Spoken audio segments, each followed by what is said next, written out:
VP traders, karibuni tena katika YouTube channel ya XL Pips. Nimetoka kupancho hii na katika video ya leo nimeamua tuweze kuanza na series mpya ambayo itakuwa ni ya Kiswahili ambayo itafocus zaidi na kudiscover, kudescribe, kuelezea na kudive very deep kuhusiana na market structure methodology au advanced market structure, na ni kwa jinsi gani tunaweza tukafocus zaidi na pure price action, kujua maeneo ambayo ni ya muhimu zaidi kufocus nayo kwenye market, muda gani sahihi zaidi wa kuengage kwenye market na kuweza kujiposition zaidi, na jinsi gani ya kuexecute trades kwa kufocus zaidi na purely technical analysis. Sawa, kwa hiyo huku tutafocus zaidi na kuelewa advanced market structure na jinsi gani tunaweza tukafocus nayo hiyo kuweza kuwa na strategy bora zaidi, nzuri zaidi, na ambayo itaweza kutufanya kuwa profitable traders. Kwa kitu cha msingi zaidi, kama wewe bado hauja subscribe katika YouTube channel hii, ningependa kukuomba click hiyo alama subscribe. Haikukosti chochote, haikupunguzi chochote, itakuwa ni the best support upande wangu ya kunifanya niweze kufanya kazi zaidi, kushare na wewe episodes mbalimbali kuhusiana na market structure na kuelezea kila kitu kuhusu market structure methodology au advanced market structure. Kwa hiyo kitu cha msingi kabisa ambacho pia ni cha kuelewa ni kwamba katika market structure huwa kuna vitu vya basics na kuna advanced. Sasa ambacho nitaanza nacho hapa ni basics au introduction rahisi zaidi kuhusiana na market structure. Kwa kitu cha kwanza tutaanza na introduction, ambayo kwenye introduction tuta describe zaidi kuhusiana na nini ni market structure, types of market structure na vitu vingine ambavyo ni vya muhimu zaidi. Kwa hiyo don't skip this video, watch till the end. Sasa tuanze kukujiuliza kwamba market structure ni nini. Sasa market structure hizi ni levels ambazo zinatengenezwa na price action, kwamba soko linavyokuwa likitembea, linavyokuwa likimove, linavyozidi ku provide zile chances, au tunasema linavyozidi kuonyesha zile candles zinavyokuwa formed, zile movements mwisho siku zinatengeneza kitu ambacho ni levels. Sawa, kwa hiyo movement of price ina create levels, ambazo hizi levels zinaweza zikawa za pair yoyote, inaweza ikawa ni Euro USD, inaweza ikawa ni GBP USD. Kwa hiyo chart yoyote ambayo hii unaweza kuwa unaianalyze kwa wakati huu au kwa wakati wowote, lazima itakupa levels kwamba soko linaenda juu, linashuka, linapanda. Sasa zile movements za kushuka na kupanda zile ndo zinatengeneza kitu kinaitwa structure au market structure, umbo la soko. Sawa, kwa hiyo kama jinsi ambavyo kwa binadamu, huwa binadamu ana umbo lake, kwamba utakuta ana kichwa, mguu, ana mkono, mabega, kifua na sehemu mbalimbali za mwili wake, ile umbo la mwanadamu. Sasa hata kwa kwenye forex trading huwa tunasema huwa kuna market structure, au kwenye forex market tunasema huwa kuna market structure, umbo la soko, kwamba soko kwenye market, eti soko kwenye market, like the market kama soko huwa lina maumbo yake, kwamba unakuta limeenda juu kidogo, limeshuka, limetengeneza levels. Sawa, kwa hiyo kitu hicho ni cha kuelewa. Lakini pia kitu kingine ni kwamba market structure ambazo zinatengenezwa wakati uliopita, kwamba unakuta labda soko jana lilimove, last week lilimove, last month lilimove, last year, few years back, many years back lilimove, lilitengeneza levels mbalimbali huko nyuma ambazo zilikuwa zimeshatokea. Sasa zile tunazitumia kama tunatumia kama tunasema kama footprints au nyayo ambazo tunaweza tukatusaidia kujua direction ambayo soko linaweza likaelekea kwa wakati huu na ujao, kwamba tunapofanya uchambuzi analysis tunatumia zile price action zilizotokea on the past, au zile structure ambazo zilikuwa formed in the past, kujua kwamba price itakuja ita react kutokea katika eneo lipi au katika usawa upi, ili tuweze kujua tuna buy au tuna sell. Sawa, kwa hiyo mara nyingi levels fulani zinazotengenezwa huko nyuma, sawa, au structure ambazo zinatengenezwa nyuma, na zile zone ambazo zinatengenezwa kwenye wakati uliopita, mara nyingi kuna maeneo ambayo zitakuja kuheshimika, price itafika ita respect in the future au in the few minutes later huko zitakuja kuwa respected. Sawa.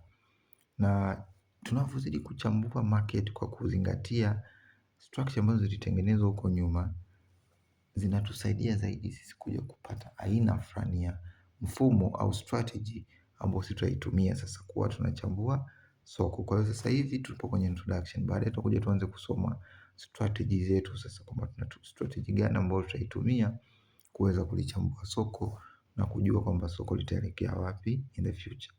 Sawa, au in the next few minutes, hours, days, weeks, months, years, na depending wewe unataka kuanalyze soko kwa kuzingatia time frame gani. Sawa, ambao hiyo ipo kwenye types of traders. Sasa market structure inaelezewa kwa mfumo wa trends, lakini pia kwa mfumo wa phases. Sawa, kwa hiyo tunaanza kwanza kwa kudiscuss kuhusiana na market structure in form of trends, kwamba types of trends ambazo market inazo. Na kwenye trends hapa ni kama tunaongelea types of market structure, kwamba tuna trends au kwa jina nyingine types of market structure, kwamba aina ya market structure. Sasa katika trends tuna define market structure in terms of trends, lakini kuna categories zake au kuna types zake in terms of nini trends, kwamba kwenye trends kuna uptrend, kuna downtrend na kuna consolidation, ambapo sasa kwenye uptrend unaweza ukaiita pia ni bullish market structure. Sawa, kwa hiyo uptrend kwa jina jingine tunaiita ni bullish market structure, lakini downtrend kwa jina jingine tunaiita ni bearish market structure, na consolidation unaweza ukaiita range in market, unaweza ukaiita kwa jina jingine tunasema ni range in market, consolidated market, ni majina yako mengi sana, tutaona kwa sababu kwa sasa hivi nashindwa kukupa moja kwa moja, so to focus na ku understand kila type of trends au kila type of market structure ina vitu gani na vigezo gani vya kuzingatia. Sawa, kwa kwenye uptrend unaweza ukaidefine uptrend kwa urahisi sana kama utafuata zile tunasema series of higher highs and higher lows, kwamba market inakuwa inatengeneza higher highs and higher lows. Nitakuonyesha kwenye mfano wa chart jinsi gani unaweza ukajua higher high ni ipi, higher low ni ipi. Sawa, lakini pia hii ina indicate kwamba uptrend sasa tunayoiongelea hapa au bullish market structure huwa ina indicate, inaashiria kwamba wale buyers, wanunuzi katika market ndio walio kwenye control, ndio wanaoli control soko, wanaoliendesha soko kwa wakati huu, na ndio maana tunazidi kuwa tuna form a series of higher highs and higher lows. Lakini pia katika uptrend kitu cha muhimu cha kuelewa ni kwamba there are two rules that the market must obey, kwamba kuna vitu au kuna sheria mbili ambazo ni muhimu sana kwa soko kuzifuata, lakini zinaweza zikawa zaidi ya mbili, lakini hapa nitakuelezea mbili kwanza, lakini kadri tunavyozidi kudescribe uptrend unaweza tukapata zaidi ya mbili ambazo zinaweza zikakusaidia wewe kujiepusha zaidi na kuwa kwenye the wrong direction of the market, kwamba wewe unaweza ukasema upo kwenye uptrend lakini kumbe ukawa umekosea kwenye kuzielewa zile rules au sheria za kusema hili soko lipo kwenye uptrend, na ukajikuta na trade against the trend, na mwisho siku ukawa unaambulia hasara katika trade zako. Sasa sheria moja ya kwanza kabisa inasema price should respect the higher lows, kwamba soko lazima liwe linaheshimu higher lows, na tunapozungumzia swala la price lazima i respect higher lows. Hapa tunaongelea swala la kwamba soko lazima liwe halivunji higher lows, ndo ku respect, kwamba likifika kwenye level yoyote ambayo iko marked kama higher low, lazima pale market to expect kuiona ikibounce na ikiendelea kupush kwenda katika usaidi ya juu, upande wa juu. Sawa, tutaona kwenye mifano. Lakini sheria ya pili ni kwamba soko lazima liendelee au livunje zile high highs, yani kwamba likiform higher high lazima next litakuja ku respect higher low, alafu the next thing ni kwamba lazima lika break nini higher highs, na lazima linapovunja higher high livunje na body of the candle. Hiyo ndo true break of structure, na sio soko linavunja tu na mkia na wicks. afu una mark as a true breakout structure. No, that is a liquidity sweep. Kwa hiyo tutajifunza zaidi hivi vitu. Kitu cha msingi elewa hivyo kwamba market ili iweze kuwa break higher high lazima break na close above the body, above the level au above the previous higher high, kwamba lazima close with the body above the previous higher high. Sasa tutaona hapa kwenye mifano ya uptrend. Kama unavyoona ndio mfano wa kwanza, kuna illustration hapa pamoja na example ya chart. Kama unavyoona market ilikuwa ina push juu hapa, ilipofika maeneo ikapush chini, then ikapush juu, ikapush chini, ikapush juu. Sasa hii ndo mfumo wa soko kumove. Soko alimove tu hivi kwamba linaenda juu moja kwa moja, sawa, au kwamba lina push tu hivi moja kwa moja kwamba lina push chini. No, soko lina tabia ya kupush juu chini, juu chini, juu chini, yani linatengeneza mfumo kama wa ngazi, sawa, kwenda juu au kwenda chini. Sasa tunapopush kwenda juu, lazima tuelewe kwamba kama umewahi kujifunza vizuri kuhusu introduction ya forex market, utaelewa kwamba the forex market kwamba inaundwa na buyers and sellers. Sawa, it's about buyers and sellers, kwamba kwenye market kunakuwa na buyers and sellers ambao sasa ndo wanafanya price ina move, na lazima uelewe kwamba ili uweze kununua kitu lazima wepo mtu anayeuza. Kwa hiyo ndio maana tunaona hapa kwa mfano market imebuy kwenda juu ni kubuy, kwenda chini ni kusell. Kwa hapa market imebuy kwa kupush kwenda juu. Sasa ili tuseme kwamba kuna biashara inafanyika sokoni, there is trading in the market, kwamba tunafanya biashara, lazima kama kuna buyers lazima tuwaone na nani sellers, kwamba wauzaji, kwamba kama kuna wanunuzi lazima tuone wauzaji. Sasa ndio maana unaona market ina drop chini, kwamba iki drop maana yake hawa ni sellers, kwamba market ilikuwa ina buyers. Sasa ili kuwe na biashara inayofanyika lazima waingie sellers, ili tuweze kuwa na nini, na usawa katika soko. Sawa, kwa hiyo sellers wakija tunaamini kwamba the market is already balanced. Kwa that's why unaona market ina push kwenda juu, kwamba buyers wanaingia tena in the market and then tunapata sellers then buyers. Kwa ni mwendo wa buyers sellers. Panapokuwa na only one side of the market, kwamba only one side of traders, hiyo inaonyesha kuna imbalance, hakuna usawa. Kwa hiyo lazima kuwe na possibility ya market kuja kusell ili soko li balance. Sijui tunaelewana hapo. Sasa hapa utaona kwamba market ikipush kwenda juu ina form nini? Ina form higher high, kwamba imepush ikapush chini, ikapush juu, ikapush chini, ikapush juu. Kwa hiyo movement ya kupush juu hapa high level inatengeneza nini? Higher high. Na hii hapa push ya kwenda ya chini inatengeneza higher low. Ikipush tena juu ikavunja this previous higher high, tuna form new higher high. After then market ikidrop afika push kwenda juu ika break the previous higher high, tunakuwa tumeform new higher low. Kwa hiyo concept ya kupata hizi higher highs na higher lows ni simple, kwamba lazima uamini kwamba market ikifika juu hapa afu ikashuka chini, hii ndio inakuwa ni higher high. Lakini ili uweze kupata higher low lazima market break this previous higher high, form new higher high. Kwa hiyo ndio inakuwa ni confirmed kwamba hii ni higher low. Lakini huwezi confirm higher low wakati hapo kwenye wakati huo bado market haijakwambia kama imevunja hii ni wakati market haija confirm kwamba imevunja hii higher low. Sawa, kwa lazima market ivunje hii higher low ili hii sasa iwe confirmed as your higher low.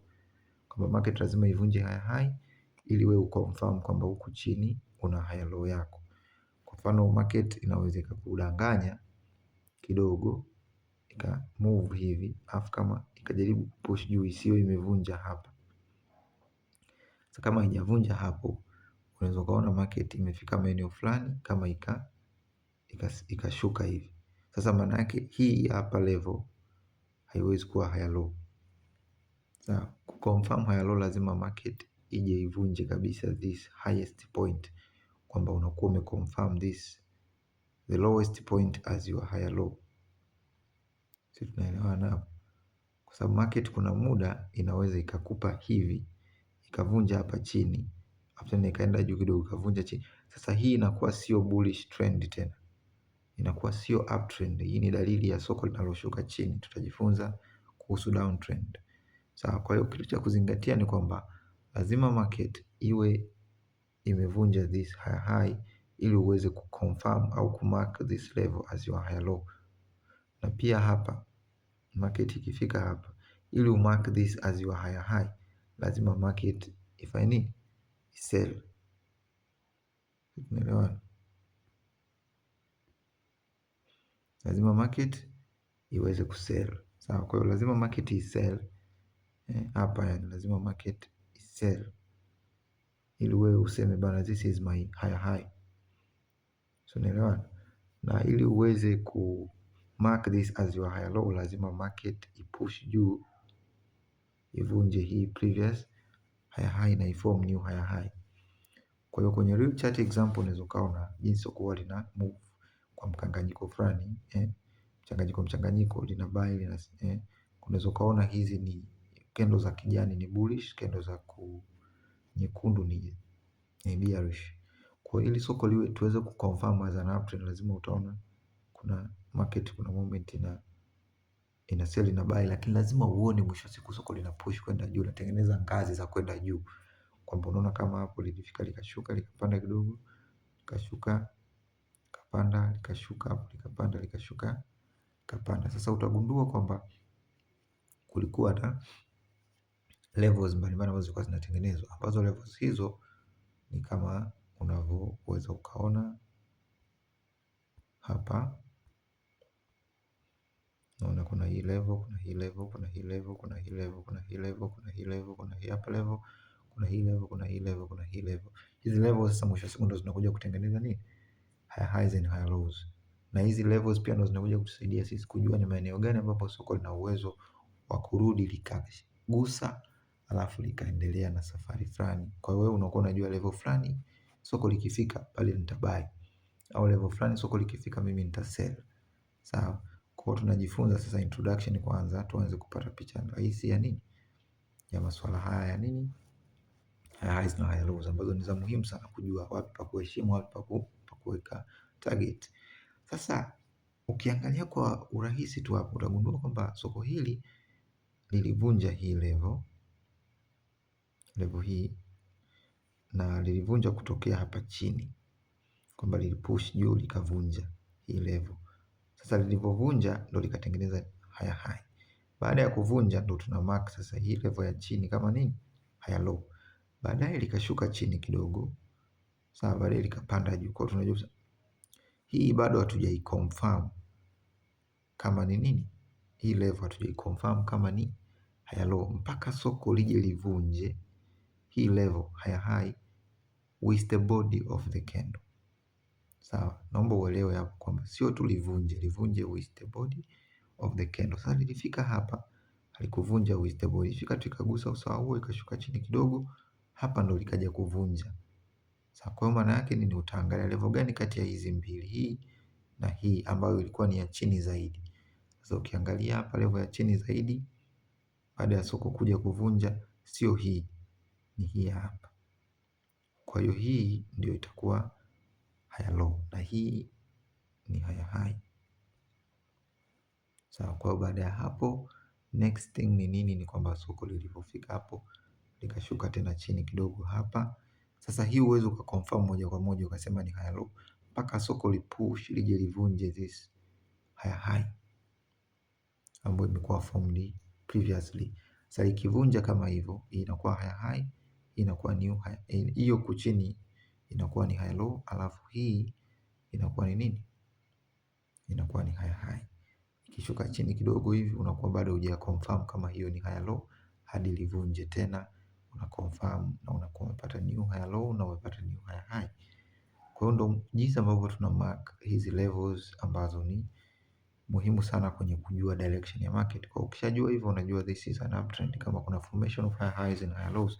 Nakumbuka nimesema kwamba lazima market iwe ina respect this higher lows. Sawa, these higher lows lazima ziwe respected, kwamba unaona ukiangalia hapa kuna sehemu ilivunjwa huku chini, hakuna usawa ulivunja. Soko halikufika maeneo hayo, kwamba halikuvunja maeneo hayo, kwamba lilikuwa likienda juu,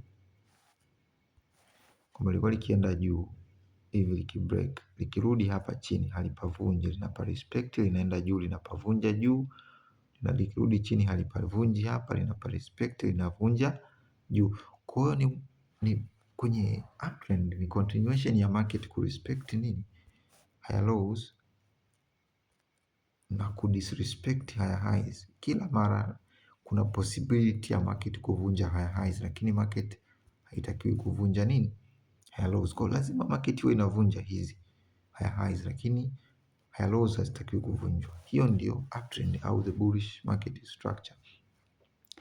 Na tunakuja kwenye type ya pili ambayo ni downtrend. Kwenye downtrend tuna define downtrend kwa form series of lower lows and lower highs. Sasa hizi lower lows and lower highs zinakuwa zinaashiria kwamba sellers ndio wapo kwenye control, ndio wanaoliendesha soko. Na katika downtrend huwa kuna sheria pia mbili ambazo ni muhimu sana kwa soko kuziheshimu. Nilielezea kwenye uptrend, tayari unaweza kuwa unapata idea, kwa sababu kwenye downtrend ni opposite au ni kinyume cha nini, cha uptrend. Kwa hiyo huku tuna form lower lows and lower highs, lakini pia katika downtrend lazima tuheshimu vitu ambavyo ni si kingine bali ni lower highs, kwamba market inapoform lower highs lazima zile lower highs ziwe zinakuwa respected, zisivunjwe. Na pia market lazima iwe inaendelea kubreak, lazima iwe inaendelea kubreak lower lows, na lazima hiyo breaking of lower lows lazima iwe inatokea na body of the candle, kwamba body of the candle lazima ibreak na kuclose below the previous lower low. Sawa, na kwa kutumia body na sio wicks. Kwa jina jingine downtrend tunaita ni bearish market structure. Sasa mfano rahisi zaidi wa bearish market structure unaweza kuona hizo lower lows na lower highs ni zipi, ni hizi lower low, lower high. Market inakuja inavunja lower low, ina form new lower low, ina push juu kiasi, ina form nini, ina push juu kiasi, ina form new lower high. Sawa, and then after a certain time tunaona market ina form, ina break chini, ina form new lower. Kwa ni mwendo wa hivyo. Next time ni market inaweza push juu kiasi, itaingiza buyers baada ya kuwepo sellers, baada ya hapo itashuka chini, kwa hiyo utakuwa umemark this as your lower high baada ya soko kuvunja hapo chini na kuform new lower low. Kwa kumbuka hii issue ya soko kupanda, kushuka, kupanda, kushuka, kupanda ni inatokana na kitu tunakiita nini? Inatokana na kitu ambacho tunakiita sisi tunakiita kama nini? Tunakiita ni buyers and sellers, kwamba kuna buyers and sellers, lakini mwisho wa siku kwenye downtrend sellers wanakuwa na nguvu zaidi, na ndio maana unaona ngazi za kushuka chini zinaonekana zikiwa formed.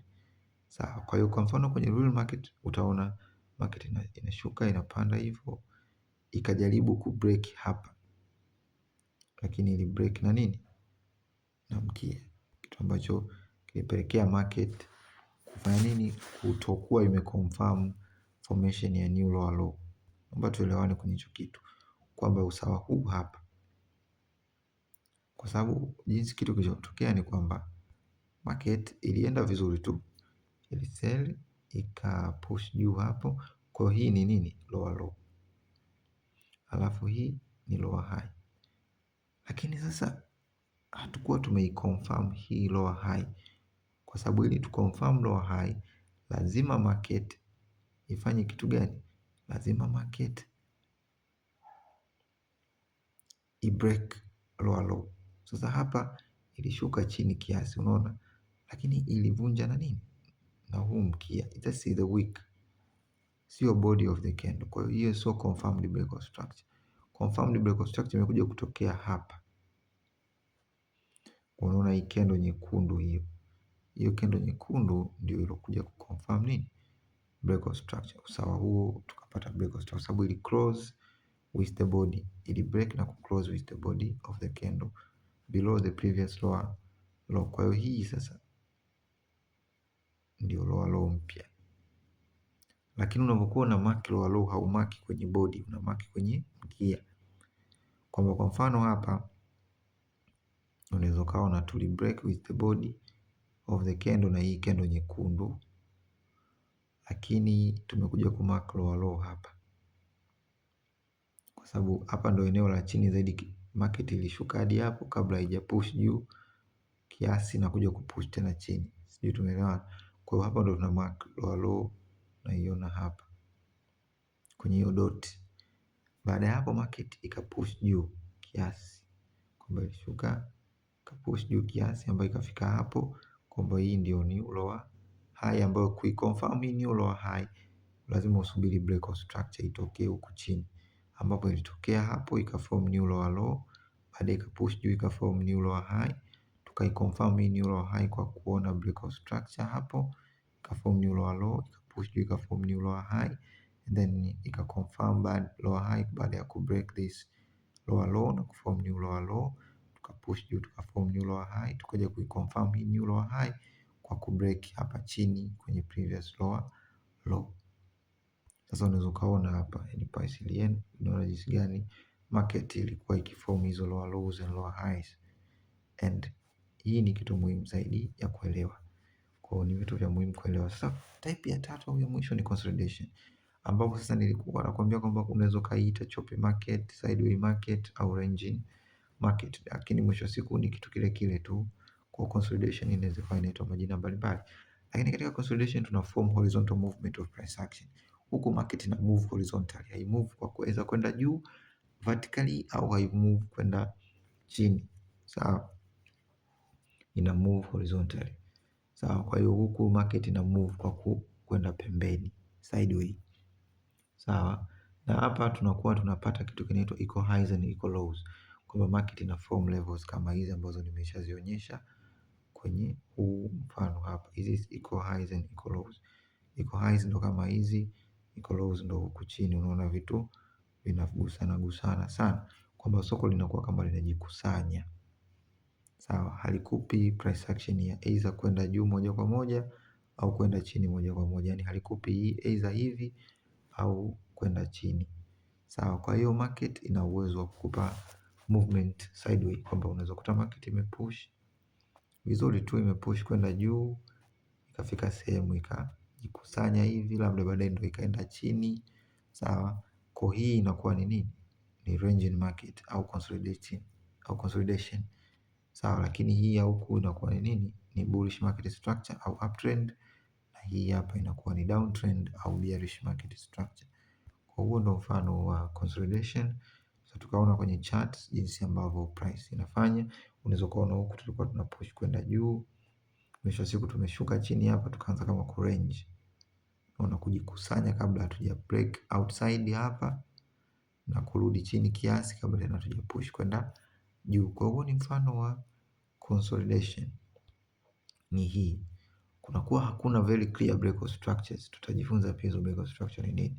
Hakuna clear break of structures, market haivunji. Hakuna clear breaking of highs au lows, kwamba unashindwa ku market highs zako ni zipi, higher lows ni zipi, au lower lows. Yani unakuwa haujui kama market ina form higher highs au higher lows, au ina form lower lows au lower highs. Inakuwa ni ngumu kuzimark moja kwa moja, ndio inakufanya unasema market inakupa consolidation. Sasa kitu kingine kumbuka, nilielezea kwamba kwenye market structure una define market structure either in form of trends au unaweza define in form of phases. Sasa tupo katika phases of market structure hapa, na katika phases of market structure tunaweza tukaita pia ni price cycle, na hapa ni jinsi ambavyo market ina deliver price, kwamba yani soko lina move vipi, sawa, prices zina move vipi na soko linatembea vipi.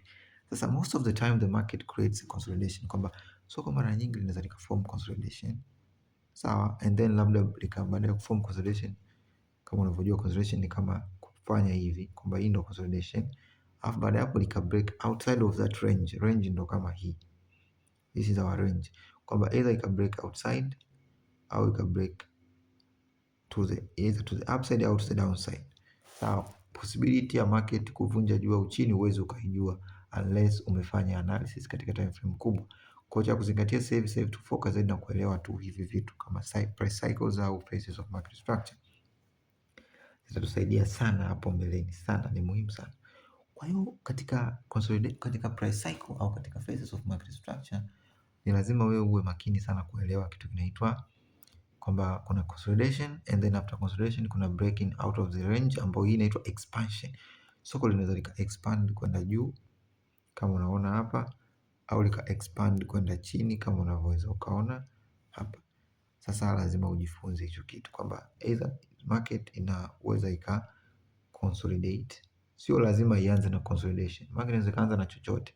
Kitu cha msingi lazima uwe una uwezo wa kuelewa kwamba hapa ime consolidate. Kwa kama ime consolidate ikibreak outside of this range, hiyo ni expansion. Sasa expansion inaweza ikawa kwenda juu au expansion inaweza kuwa kwenda chini, zote ni expansion. Kitendo cha kuvunja outside of this range au kitendo cha kutoka kwenye either